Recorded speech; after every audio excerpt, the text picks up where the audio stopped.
Segundo Samuel 7, do 1 ao 17. Diz assim a palavra do Senhor para nós nessa noite. O rei Davi já morava em seu palácio, e o Senhor lhe dera descanso de todos os seus inimigos ao redor. Certo dia, ele disse ao profeta Natã: aqui estou eu, morando num palácio de cedro, enquanto a arca de Deus permanece numa simples tenda. Natã respondeu ao rei: faze o que tiveres em mente, pois o Senhor está contigo. E naquela mesma noite o Senhor falou a Natã: vá dizer a meu servo Davi que assim diz o Senhor: você construirá uma casa para eu morar? Não tenho morado em nenhuma casa desde o dia em que tirei os israelitas do Egito. Tenho ido de uma tenda para outra, de um tabernáculo para outro. Por onde tenho acompanhado os israelitas? Alguma vez perguntei a algum líder deles, a quem ordenei que pastoreasse Israel, o meu povo: por que você não me construiu um templo de cedro? Agora, pois, diga ao meu servo Davi: assim diz o Senhor dos Exércitos: eu o tirei das pastagens onde você cuidava dos rebanhos, para ser o soberano de Israel, o meu povo. Sempre estive com você por onde você andou e eliminei todos os seus inimigos. Agora eu o farei tão famoso quanto os homens mais importantes da terra. E providenciarei um lugar para Israel, o meu povo, e os plantarei lá, para que tenham o seu próprio lar e não mais sejam incomodados. Povos ímpios não mais os oprimirão, como fizeram no início e têm feito desde a época em que nomeei juízes sobre Israel, o meu povo. Também subjugarei todos os seus inimigos. Saiba também que eu, Senhor, lhe estabelecerei uma dinastia. Quando a sua vida chegar ao fim e você descansar com os seus antepassados, escolherei um dos seus filhos para sucedê-lo, um fruto do seu próprio corpo, e eu estabelecerei o reino dele.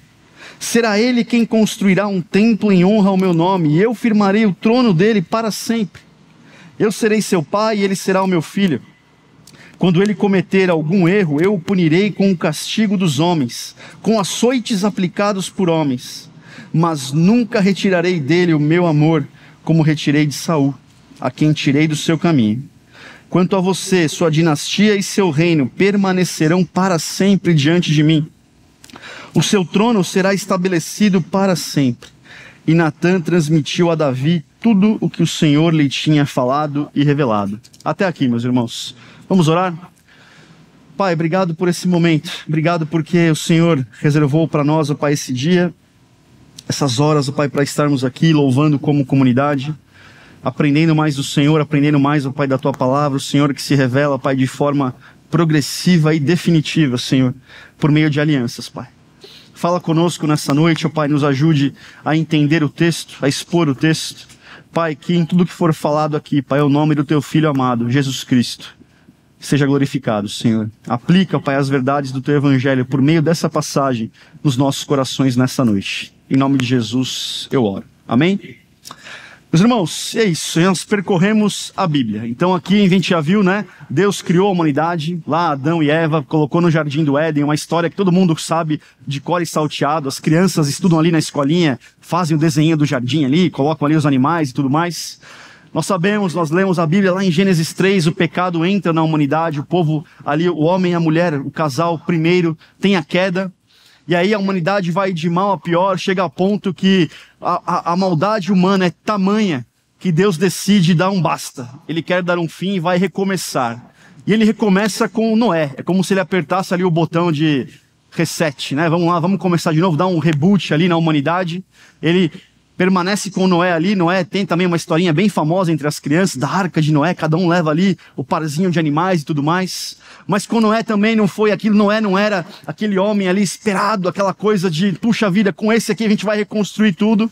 Deus recomeça de novo, chama Abraão, um homem insignificante. Nós lemos lá em Gênesis 12, não era assim alguém famoso, é a primeira vez que ele aparece na Bíblia lá em Gênesis 12, não era rei, não era um homem rico, um homem de posses. Deus chama Abraão e faz uma aliança com ele. E esse conceito de aliança diz muito respeito a relacionamento. Deus quer se relacionar com a sua criação. Deus quer se relacionar com o homem, quis se relacionar com Abraão e prometeu a Abraão não só um relacionamento íntimo de pai e filho, de Deus ali e o seu servo, seu fiel servo, mas promete para Abraão também uma terra, a terra prometida, a terra de Canaã, e também uma família, uma grande nação, né, Abraão? De você e da sua esposa, sairá aqui uma multidão, uma nação, milhares de pessoas, e por meio de você todas as nações do mundo serão abençoadas. E aí nós vamos continuando lendo Gênesis, o povo de Israel cresce, tem ali a narrativa dos patriarcas, Abraão, Isaque e Jacó, o povo vai para o Egito, numa forma de Deus ali preservar o povo no meio de uma fome, de uma seca que acontecia naquela região e naquela época. Deus salva ali o povo de Israel por meio de José, o povo cresce e é escravizado no Egito. E o povo sofre durante muito tempo, durante 400 anos o povo sofrendo sob o jugo egípcio, sob o jugo de Faraó.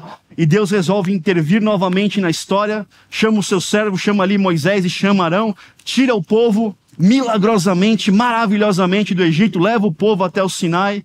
Nós vimos isso aqui semana passada, estabelece uma aliança com o povo. E aí o povo vai, entra na terra prometida, e então Israel começa a viver o tempo mais sombrio da sua história. Basta ler ali o livro de Juízes que você vai ver, né? É um ciclo vicioso, né? O povo peca, comete ali atrocidades uns contra os outros, contra o Senhor, pecados sem tamanho. Deus, ele intervém, manda ali povos ímpios, povos pagãos para subjugarem Israel, para castigar Israel por conta do pecado. O povo se arrepende, o povo clama, um juiz é levantado, daí, né, lá a história de Gideão, de Sansão, enfim, Israel é libertado. E aí acontece tudo de novo. É uma história muito sombria de Israel no livro de Juízes. E esse é um livro que termina com um versículo que diz assim, olha, naquela época não havia rei em Israel, e cada um fazia conforme a sua vontade. Faz aí o que você quiser, não presta contas para Deus, não presta contas ao seu próximo, você é o seu próprio rei, o seu estômago é o seu próprio Deus. E o povo de Israel viveu nesse período. E aí chega na história de Samuel. Samuel, ele é o último juiz levantado por Deus para julgar Israel. E os livros de 1º e 2º Samuel basicamente tem 3 personagens principais. Samuel, o último juiz, Saul, o primeiro rei de Israel, e Davi, o segundo rei de Israel. E é aí que a gente chega nessa passagem.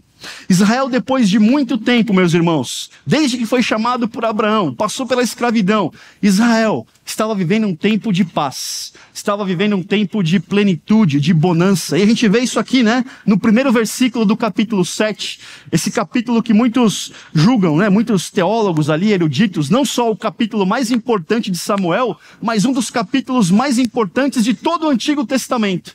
E a gente vai ver aqui por que é tão importante. E o povo de Israel estava aqui desfrutando de paz, tranquilidade, né? O rei Davi já morava em seu palácio, o Senhor lhe dera descanso de todos os seus inimigos ao redor.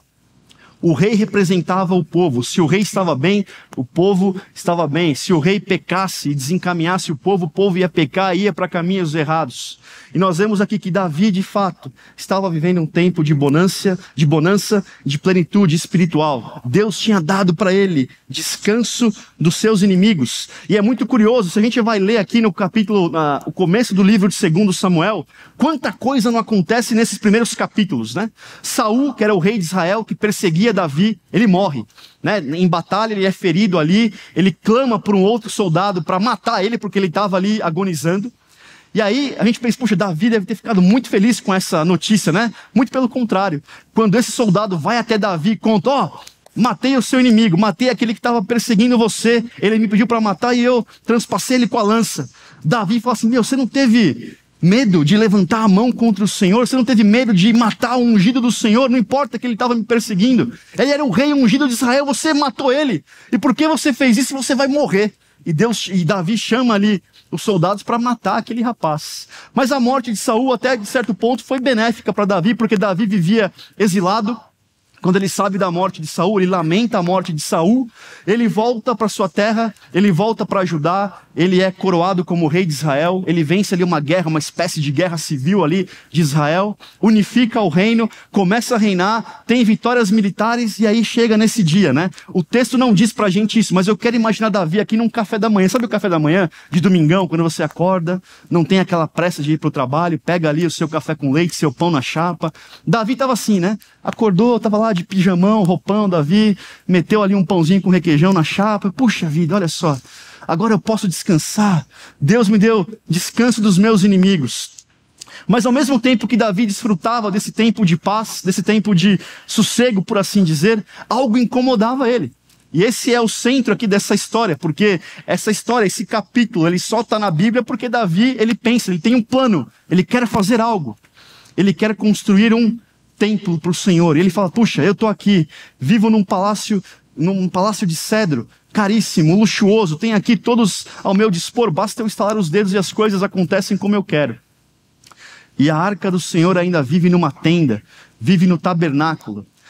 Imagina o contraste, né, do palácio de Davi com a tenda, o tabernáculo que Deus mandou construir, uma tenda mesmo ali, panos ali, lonas, enfim, vários materiais. O Mateus comentou aqui um pouquinho disso aqui, né, no louvor. Essa tenda ela era montada e desmontada porque ela tinha um propósito.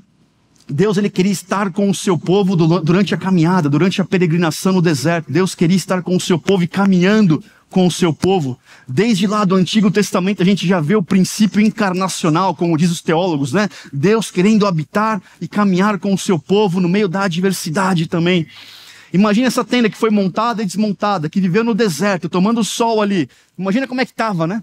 Ali, aquela tenda. Deveria estar, enfim, não nas melhores condições. E Davi, ele pensa isso, ele quer construir, ele fica de certa forma constrangido com essa situação.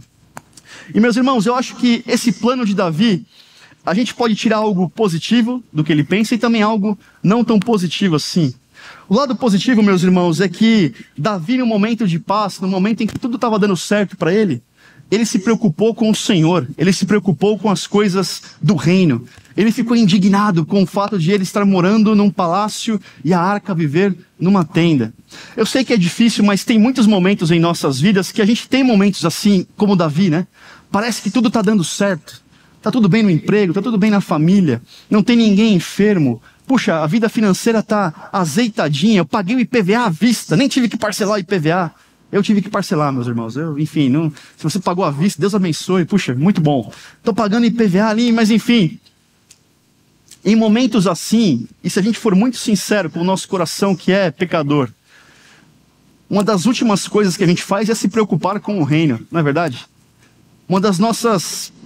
A igreja passa a não ser mais prioridade. Eu venho para a igreja porque eu tenho que cumprir tabela, eu tenho que cumprir a escala no meu ministério, no louvor, na diaconia, enfim.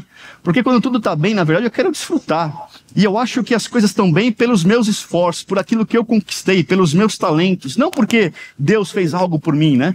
A gente pensa muitas vezes assim, e Davi, e nesse momento de paz, de bonança que ele vivia, ele se lembrou do Senhor e algo incomodou ele ali, meus irmãos. A gente como cristão, a gente tem que sempre andar incomodado com alguma coisa. Seja incomodado com a injustiça, seja incomodado com, olha, puxa, tem tanta coisa que eu faço e eu faço tão pouco para entregar para o Senhor. Não porque pelos meus esforços eu vou receber algo de Deus, não é isso. Mas assim, a gente tem que saber, e aqui Samuel, né, o autor do livro aqui de Samuel, ele é muito perito porque ele coloca um detalhe, foi Deus quem deu o descanso. Foi Deus, não foi Davi. Apesar de Davi ser um cara muito bom de guerra, muito bom de batalha, ser ali um guerreador, ali um cara da espada, arco e flecha, da funda, né, com a qual ele matou Golias. Ele era um cara bom, mas no fundo, foi Deus quem deu para Davi o descanso dos inimigos, meus irmãos. E nesses momentos, né, é muito bom. Nesses momentos que a gente desfruta de paz. São nesses momentos que a gente tem que se policiar e manter Deus, manter essa consciência. Eu tenho o que eu tenho hoje, eu vivo o que eu estou vivendo hoje, foi porque Deus deu para mim o descanso dos meus inimigos. E eu sei que a vida muitas vezes não é assim, não é só coisa boa, mas também não é só coisa ruim, né? Essa semana foi curioso porque eu ouvi a mesma expressão de dois amigos meus, dois amigos cristãos. Um amigo meu está morando nos Estados Unidos, se mudou recentemente, mora num lugar belíssimo ali com a sua família. E eu mandei mensagem para ele, falei, cara, como é que tá? Como é que estão as coisas aí? Ele falou, puxa, Guilherme, olha, tem sido um período agridoce aqui. Agridoce. Tem coisas boas, mas no meio das coisas boas, coisas ruins também e vice-versa. E ontem no PG, na inauguração do PG, ali no momento de compartilhar as orações, o irmão também falou assim, puxa, meu mês foi agridoce. Por quê? Nossa, eu recebi a resposta de um emprego que eu estava ali esperando há muito tempo, de um processo seletivo, eu passei, agora dia 15 eu começo a trabalhar. Ao mesmo tempo, bateram no meu carro 2 vezes nesse mesmo mês. A minha mãe está doente, não está legal. Agridoce. São momentos assim, meus irmãos, que a gente tende a buscar a Deus, geralmente quando a coisa tá ruim, né? Quando o calo aperta, aí a gente vem pra igreja, a gente faz jejum, a gente ora, a gente só escuta louvor no carro, né? Tira ali o heavy metal e põe ali Baruch pra tocar, porque eu acho que eu vou mover o coração de Deus com isso. Mas, meus irmãos, nos momentos em que a gente vive a plena paz, são nesses momentos também que a gente tem que dar muita importância e saber se nós vivemos o que vivemos, se temos o que temos, é porque Deus agiu em nosso favor e nos livrou dos nossos inimigos. Tem um autor brasileiro que eu gosto muito, não é cristão, mas escreve coisas que talvez tem muito cristão aí que não escreveria, que é o João Guimarães Rosa.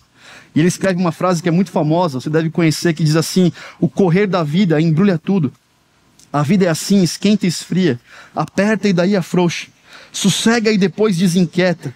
O que ela quer da gente é coragem.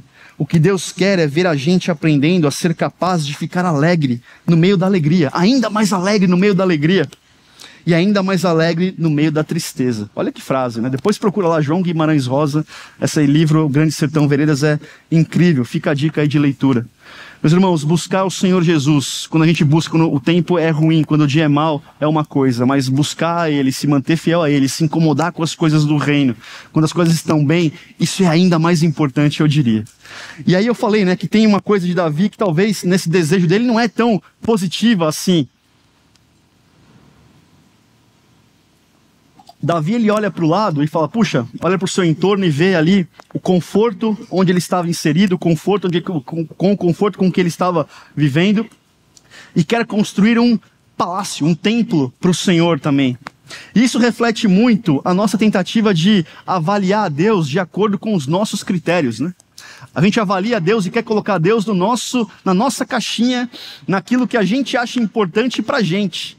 Porque a gente é ganancioso, a gente acha que Deus também é ganancioso. E que Deus precisa do meu dinheiro, porque se eu não dar o dízimo, Deus está lá em cima vendo, tomando nota, esperando o seu Pix. Porque Ele precisa do dinheiro, assim como Davi, ele precisava de um palácio, ele tem um palácio, ele julga que Deus também precisa de um palácio, precisa de algo igual. E a gente é assim mesmo, a gente tenta fazer barganha com Deus, porque a gente mede Deus de acordo com a nossa régua, não é verdade? Olha, Deus, eu estou aqui vivendo num palácio, o Senhor também deve querer um palácio, eu vou construir uma casa para o Senhor. E aí o texto original, e aqui mesmo na tradução, você tem a resposta de Deus por meio do profeta Natan, com um tom até de ironia, com um tom de sarcasmo. Pera um pouquinho, Davi. Você, homem criado, criatura, você quer construir uma casa para mim, Davi? Você acha que uma casa, que um edifício pode conter a minha presença, pode conter a minha glória? Você, Davi, quer fazer uma casa para mim? E, meus irmãos, a gente faz isso, né? Deus, ele é sujeito às nossas barganhas. A gente quer colocar Deus contra a parede e exigir que Deus dê para a gente algo, porque de fato a gente deu para Deus alguma coisa que a gente acha importante, e então Deus tem que se dobrar ao meu favor, dobrar aquilo que eu quero. E Deus aqui, ele vai falar com Davi por meio do profeta Natan, e ele vai dizer, Davi, não é bem assim, Davi. Deus avaliou o presente de Davi, né? O momento presente de Davi e o plano que Davi tinha de construir para ele um templo, de construir para ele um palácio, um lugar onde Deus pudesse habitar fisicamente no meio do seu povo. E agora ele fala, Davi, vamos olhar um pouquinho para o passado. Vamos olhar para aquilo que eu já fiz? Vamos junto, vamos caminhar junto aqui? Vamos caminhar, Davi. Olha para o passado de Israel, o seu povo, o povo que você agora reina, você reina sobre esse povo, você conhece a história do seu povo, Davi, eu vou te contar um pouquinho. E Deus fala assim para Davi, não tenho morado em nenhuma casa, desde o dia em que tirei os israelitas do Egito, vou de tenda a tenda e nunca perguntei a um líder, nunca exigi de um líder do povo de Israel, por que você nunca construiu para mim um templo ou um palácio de cedro? Davi, olha para a história do povo, olha como Deus interveio na história. E aí Natan, aqui Deus por meio do profeta, ele faz Davi se lembrar do momento mais especial, do maior ato de misericórdia, do maior ato de milagre e de poder que Deus demonstrou pelo seu povo, que foi tirar o povo do Egito, que foi tirar o povo da escravidão, que foi tirar o povo do jugo ali de Faraó. E em nenhum momento Deus falou assim, primeiro, vem cá, o povo está escravizado aí, peraí galera, vocês estão aí, vocês são escravos. Não tem ali, não tinha férias, CLT, 30 dias, sábado e domingo. Os caras trabalhavam ali, ó, todos os dias. Peraí, povo, vocês querem que eu liberte vocês? Tudo bem. Arranja um tempinho aí na agenda de vocês. O que vocês fazem da meia-noite às 6, né? Vocês dormem, então não precisa dormir. Vamos lá, constrói um templo para mim, tá bom? Você aí, o povo escravizado, construa um templo para mim, um templo suntuoso, e aí sim eu vou agir em favor de vocês. Não é assim que Deus age com o seu povo. Se nós formos ler lá em Êxodo 2, no final do capítulo 2, a gente tem ali uma descrição maravilhosa e profunda da graça e da misericórdia do Senhor, porque diz assim o texto lá de Êxodo: os israelitas gemiam e clamavam debaixo da escravidão, e o seu clamor subiu até Deus. Ouviu Deus o lamento deles e lembrou-se da aliança que fizera com Abraão, Isaque e Jacó. Deus olhou para os israelitas e viu a situação deles. Foi por graça e por misericórdia que Deus interveio na história do povo de Israel. Não foi porque o povo de Israel construiu ou entregou algo para Deus, era um povo escravo. O que um povo escravo pode oferecer? Nada. Foi por meio de graça e misericórdia, irmãos, e é assim que Deus age com a gente, não é por aquilo que a gente pode dar, por aquilo que a gente pode oferecer, mas é aquilo que Deus quer fazer em meu e em seu favor, e é assim que Ele agiu no meio do povo de Israel. Olha, Davi, eu nunca pedi para nenhum líder construir um templo para mim. Sabe por quê? Eu tirei o povo da escravidão. Sabe por quê, Davi? Eu tirei o povo sobre o qual você hoje reina, sobre o qual você governa. Porque esse povo clamou, porque esse povo estava sofrendo, Davi. E esse clamor subiu até mim, e eu sou um Deus misericordioso, que tem ali prazer em ajudar e que não tem prazer em ver o sofrimento da minha criação e do meu povo.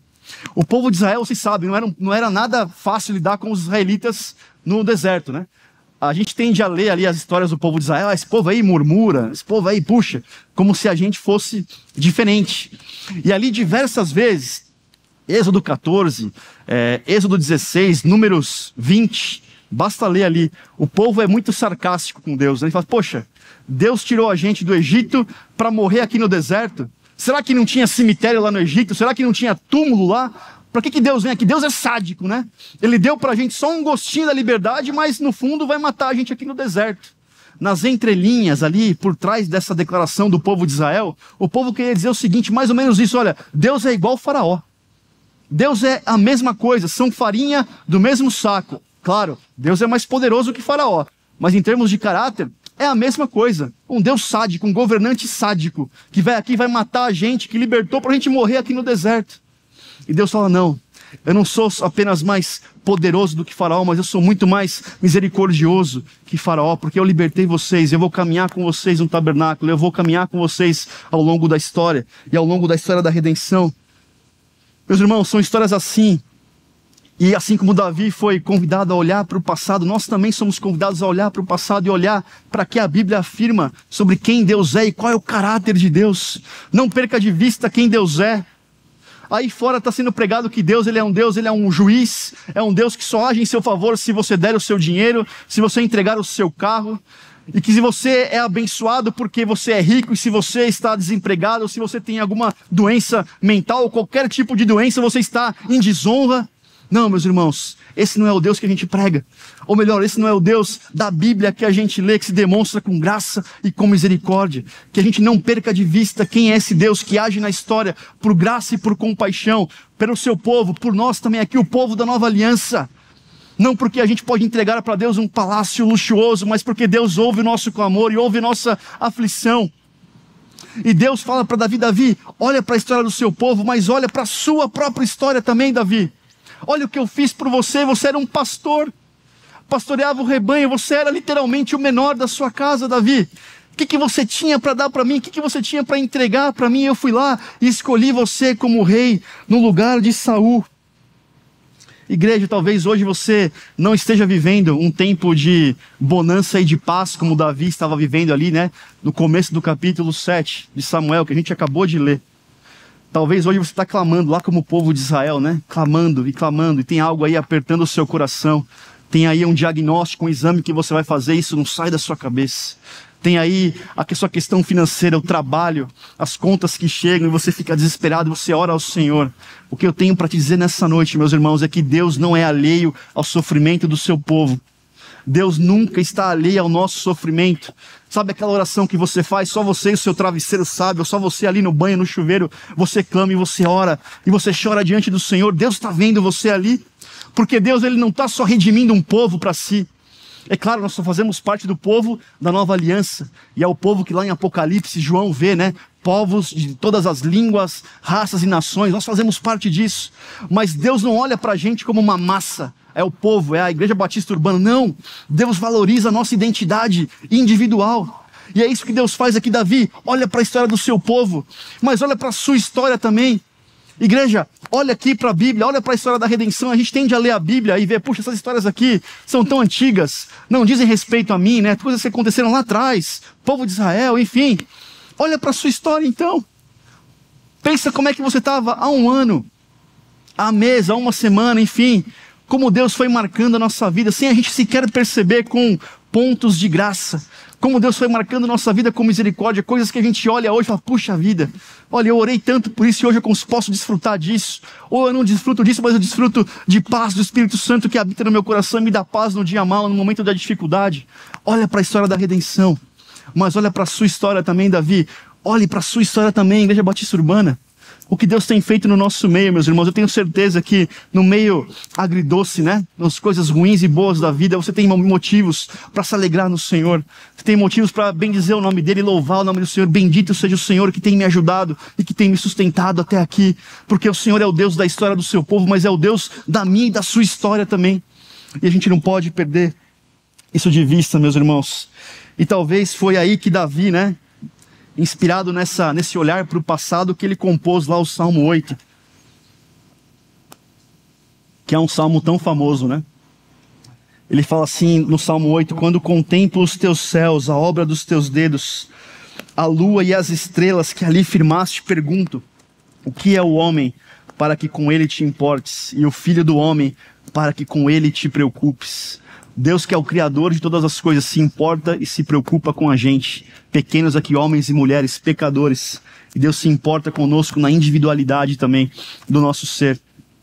E o que Deus está mostrando para Davi também, ao chamar Davi para olhar para o passado, para a história de Israel e para a história do próprio Davi, é mostrar como Deus foi constante ao longo da história. Deus sempre age com o seu povo com graça e com misericórdia.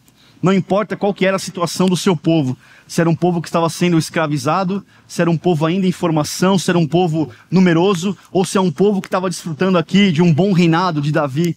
Deus sempre age com graça e com misericórdia. E como é bom, porque a gente não é assim, né, meus irmãos? Eu contei aqui a história de manhã e vou contar também. Eu tenho meu filho lá, o Matias, 1 ano e 9 meses. E quem tem filho pequeno, as ilustrações do sermão sempre é do filho, basicamente. É do filho da esposa, né? Enfim, minha esposa vai me cornetar em casa. Mas tudo bem. E ele tem 1 ano e 9 meses. E quem é pai e já passou por essa fase, sabe que essa fase é uma fase difícil, meus irmãos, né? Porque ele tá ali, começa a andar, não para quieto, não obedece. Ele pega as coisas da mesa e joga no chão. E fala, não joga. Ele pega e joga de novo. Fala, não joga. Ele pega, olha pra você, dá risada e joga de novo. E aí o sangue sobe. Ai, meu Deus, puxa, olha que coisa, né? Mas enfim... E aí teve um dia, não faz tanto tempo assim, o Matias fez ali travessura o dia inteiro. E naquele dia eu não perdi a paciência com ele. Eu fui um pai exemplar, né? Quando eu coloquei ele na cama, eu falei, nossa, olha só faltou a arpinha, né, a auréola, eu saí voando pelo apartamento, assim, né? Puxa, eu pensei comigo, hoje eu não perdi a paciência com meu filho. Hoje eu tratei ele bem. Apesar da birra dele, apesar da travessura dele, eu tratei ele bem. Que legal. Né? Só que nos outros 10 dias anteriores eu perdi a paciência, eu estourei, eu gritei com ele, enfim, aquela coisa, né? A gente não tem essa constância, a gente não é misericordioso e gracioso todo o tempo, né? Mas Deus está mostrando para Davi que ele sim é com o seu povo. E que bom, meus irmãos, porque Deus é um melhor pai para mim do que eu posso ser para o meu filho. Como é bom isso? Porque Deus é o melhor pai para o meu filho do que eu posso ser para ele, né? E fica essa lição para a gente como pais. A gente quer proteger nossos filhos de tudo. A gente quer ali criar eles numa bolha. A gente tem que confiar um pouco que Deus, que tem cuidado de nós, também vai cuidar dos nossos filhos, porque é assim que Ele age ao longo da história. É assim que Ele demonstrou o seu amor e o seu caráter ao longo da história. E caminhando para o final, meus irmãos, a gente chega na aliança, né? O tema da mensagem, o tema da série. Deus, Ele faz uma aliança com Davi. E ele promete coisas maravilhosas para Davi, né? Coisas aqui que, puxa, são tantas coisas que daria para fazer um sermão para cada item que Deus prometeu para Davi, né? Um reinado eterno, um sucessor que ia ali, enfim, tomar o lugar de Davi quando Davi morresse, ia construir o templo, enfim. Mas algo passa aqui quase despercebido para a gente. Deus promete tantas coisas boas para Davi, mas Deus fala aqui que quando a vida de Davi, né, chegasse ao fim, Deus diz: escolherei um dos seus filhos para sucedê-lo, um fruto do seu próprio corpo, e estabelecerei o reino dele. Será ele quem construirá um templo em honra ao meu nome. O que Deus está falando aqui para Davi? Davi, você teve ali a ideia de construir um templo para mim, né? Legal, bacana, uma ideia nobre. Mas, meu cara, não vai ser você que vai construir o templo para mim, Davi. E aí tem aqui até um trocadilho no texto original, né? A palavra que a gente leu aqui, que Deus vai estabelecer uma dinastia para Davi, a palavra no original é casa. E é o trocadilho, né? Davi quer construir uma casa para Deus, mas no final é Deus quem vai acabar construindo uma casa, uma dinastia para Davi. E Deus fala: Davi, legal, você quer construir um templo para mim, mas eu vou frustrar esse seu plano, eu vou frustrar esse seu objetivo. Não vai ser você. Você pode até planejar o templo, você pode até ali num escritório de arquitetura e construir a planta do templo e reunir os materiais para construir esse templo, mas não vai ser você que vai construir esse templo em honra ao meu nome. Meus irmãos, às vezes isso pode ser duro falar de um púlpito, mas é verdade, às vezes Deus frustra os nossos planos. Ele vai frustrar, às vezes, planos que eu tenho, planos que você tem, para a honra dele, em prol do reino dele. E aí a pergunta que eu faço para você, e a pergunta que eu vou matutar ao longo da semana, é que você pense nisso também: o quão disposto, quão disposta você está em ver os seus planos sendo arruinados por Deus, em prol do reino dele.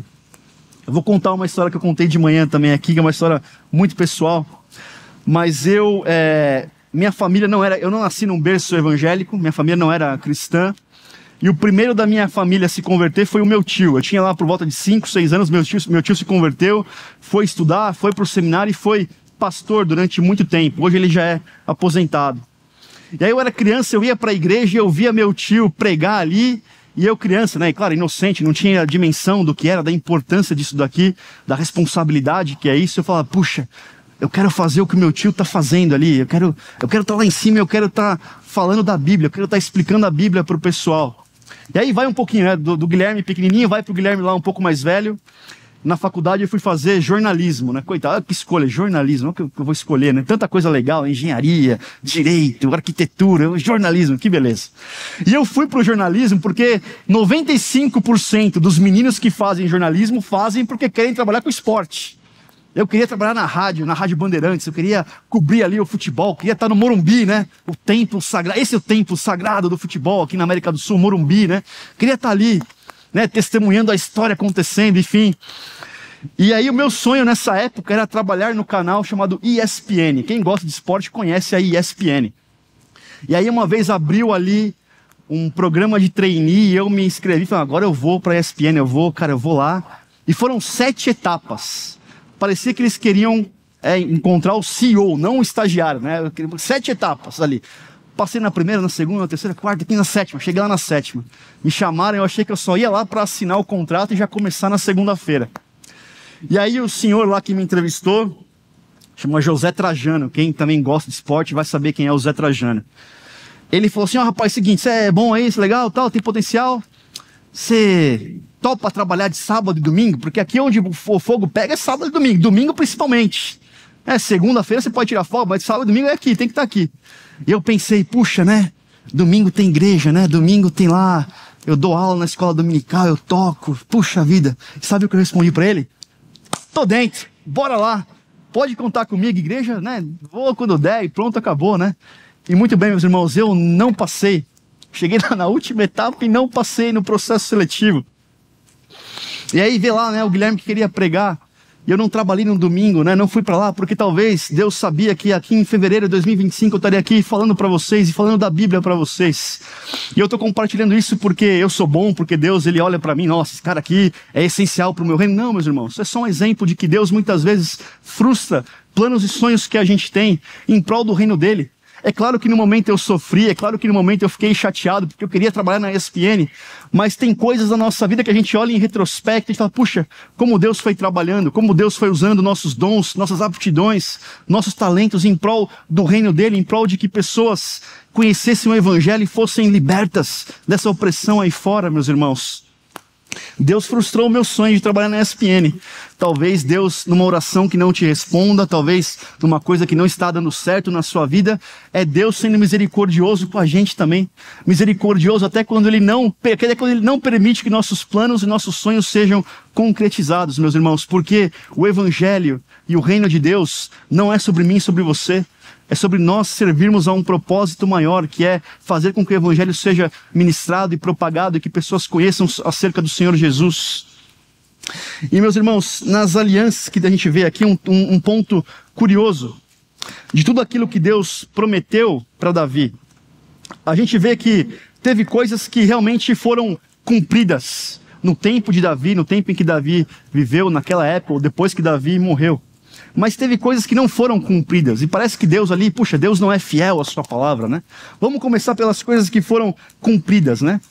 De fato, Davi teve muito sucesso militar, né? Deus fala para ele, ó, você vai ter descanso dos seus inimigos, eu vou te dar a vitória sobre os seus inimigos. Basta a gente ler ali, 2 Samuel, capítulo 8, né? O autor coloca ali uma lista das vitórias militares de Davi. Davi derrotou o rei tal, do império tal, e Davi derrotou o rei tal, da nação tal, e assim vai. E Davi foi ali passando todo mundo ao fio da espada. De fato, esse é um ponto da aliança que foi cumprido ainda no tempo de Davi. E de fato, Davi teve um sucessor, alguém que foi ali que teve um reinado próspero, que foi Salomão, e de fato Salomão construiu um templo, ele erigiu o templo em honra ao Senhor lá em Jerusalém. Mas tem coisas, meus irmãos, que não foram cumpridas. Deus falou para Davi que Israel, ele não seria mais oprimido por povos estrangeiros, né? E basta a gente abrir ali o Novo Testamento e a gente vê que Israel estava sob jugo romano, né? Aliás, antes mesmo, o povo de Israel foi exilado. Construiu o templo e o templo foi derrubado, o templo foi destruído e o povo viveu de novo como escravo em terra estrangeira. Poxa Deus, Deus não cumpriu aqui a sua palavra, né? Porque logo depois o povo de novo viveu ali o exílio, viveu a escravidão. E ao mesmo tempo o trono de Davi não foi eterno. Porque lá no Novo Testamento Israel tinha um rei, mas era um rei fantoche, era um rei marionete ali a favor do Império Romano, não mandava nada, era a rainha da Inglaterra, ou o rei da Inglaterra agora, e já nem era mais da dinastia de Davi, já era uma outra família ali que estava tomando conta. Parece que tem alguns aspectos da aliança de Deus com Davi que não foram cumpridos, não é verdade? Mas como eu falei, meus irmãos, o bom de uma série como essa é que a gente é ali transportado e faz uma viagem ao longo das Escrituras. Porque quando a gente abre ali a primeira página, o primeiro capítulo, o primeiro versículo do Novo Testamento, é assim que Mateus ele começa o relato do seu evangelho. Ele fala assim, registro da genealogia de Jesus Cristo, filho de Davi, filho de Abraão. E esse é um versículo que pode passar despercebido, porque ele introduz uma genealogia, que geralmente são porções ali enfadonhas da Bíblia para a gente ler, né? Mas tem verdades aqui maravilhosas que traziam muita esperança para o povo de Israel e que trazem esperança para nós hoje. Mateus chama Jesus de Jesus Cristo. Cristo não é o sobrenome de Jesus. Cristo é a tradução em grego da palavra Messias, que quer dizer aquele que foi ungido, aquele que foi separado. Os reis eram ungidos e eram separados para governarem sobre o povo. O que Mateus está falando aqui, olha, o que eu vou contar para vocês agora, o que eu estou prestes a relatar, a começar pela genealogia, é a história daquele que é o rei prometido, e é o filho de Davi. Chegou o rei, aquilo que a aliança parecia que não havia sido cumprido, chegou agora, e eu vou contar para vocês acerca desse rei, Jesus Cristo, o Messias, o ungido, aquele que foi separado. E esse cara aqui que eu vou falar sobre é o filho de Davi, o filho de Abraão. Meus irmãos, Davi ele conquistou Jerusalém, ele leva para Jerusalém ali a arca, Salomão constrói um templo em Jerusalém em honra ao Senhor. Mas o rei maior, o Davi maior, o rei definitivo, ele é tão mais poderoso que Davi. que ele não conquista Jerusalém, ele cria uma nova Jerusalém. E essa nova Jerusalém ela é descrita lá pelo apóstolo João, lá no livro de Apocalipse. Capítulo 21 de Apocalipse, que é um dos capítulos mais maravilhosos da Bíblia, que mais deveria trazer esperança para nós hoje. João ele fala assim: eu ouvi uma forte voz que vinha do trono. João ele estava vislumbrando o fim de todas as coisas, ou o começo de todas as coisas. Ele estava vislumbrando ali a nova Jerusalém, criada pelo Cordeiro, criado pelo Rei ali, o Rei de fato, Jesus Cristo. E ele fala: ouvi uma forte voz que vinha do trono. Há um trono na nova Jerusalém, e há alguém com uma forte voz reinando sobre esse trono. E essa forte voz dizia: agora o tabernáculo de Deus está com os homens, com os quais ele viverá. Eles serão os seus povos, nós, povo da nova aliança, seremos o povo que desfrutaremos da nova aliança, da nova Jerusalém. O próprio Deus estará com eles e será o seu Deus. Ele enxugará dos seus olhos toda lágrima. Não haverá mais morte, nem tristeza, nem choro, nem dor, pois a antiga ordem já passou. E João ele continua, né, que é o tema central aqui do que a gente lê, o templo, né? João fala: não vi templo algum na cidade, pois o Senhor Deus Todo-Poderoso e o Cordeiro são o seu templo. Coisas que a gente valoriza tanto aqui, né, na nossa vida. A gente vai na eternidade e fala: puxa, não vai precisar de mais disso, nada disso, não tem que ter mais templo. Porque nós vamos habitar e vamos, de fato, viver e teremos a honra e o privilégio de sermos súditos desse rei, do Davi maior, e veremos ele face a face, meus irmãos. E da mesma forma que começou ali, segundo Samuel capítulo 7, Davi tendo descanso dos seus inimigos, na nova Jerusalém, com esse rei, o rei definitivo, nós teremos também o descanso do nosso maior inimigo, né, que é a morte. Porque Jesus venceu a morte, e na nova Jerusalém não haverá mais choro, não haverá mais morte, não haverá mais dor, pois a antiga ordem já passou. Eu não sei o que você veio buscar nessa noite aqui na igreja. Não sei para que você veio no culto. Talvez você esteja buscando algo, uma bênção. Você veio aqui orar, você veio louvar, veio derramar o seu coração porque você está aflito. O que eu posso oferecer para você aqui, meus irmãos, é uma história. E é a história desse rei maravilhoso, do rei que está no começo e que vai ali até o final da história, que vai dar cabo de todo o sofrimento, meus irmãos. E é isso que eu queria, que vocês tivessem esperança, que a esperança de vocês e que a minha esperança nessa noite fosse renovada. Quando a gente olha para esse Deus, que é um Deus digno em seu caráter, que cumpre as suas promessas, que às vezes pode até demorar aos nossos olhos, mas ele cumpre de uma forma maravilhosa e definitiva. Esse é o Rei, esse é Jesus Cristo, o Messias ungido, o definitivo Filho de Davi.